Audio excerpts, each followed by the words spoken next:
আপনার সাথে অনেকদিন ধরে পরিচয়, কিন্তু কখনো আপনার সমস্যাটাই জানা হয়নি।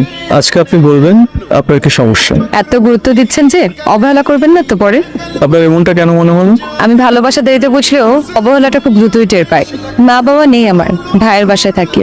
তাহলে তুমি দুপুরে তো আর আসতেছো না? না, এই মোবাইল নিছো, সাবধানে যাও। হ্যাঁ, আমার কথা তো শুনবি না? না, 1 সপ্তাহের মধ্যে তুই বিয়ের জন্য রাজি হবি। আমি মরে গেলে ওই লোককে বিয়ে করবো না ভাবে। আপনি কেন সরি বলছেন? গল্পটা একদম সিনেমার মতো না, এটা কিন্তু ট্রেলার। পুরো গল্পটা আরো টুইস্টেড। আচ্ছা, আপনি আপনার হলে এই সিনেমাটা কি চালাতে পারবেন? আপনার ভাই কি এটা জানে না?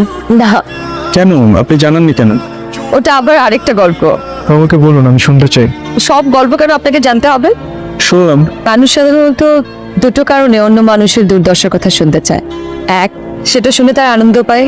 2, তারা পার্থক্য করে বুঝতে চায় নিজেরা কতটুকু সুখে আছে। আপনি কোনটা? কষ্ট।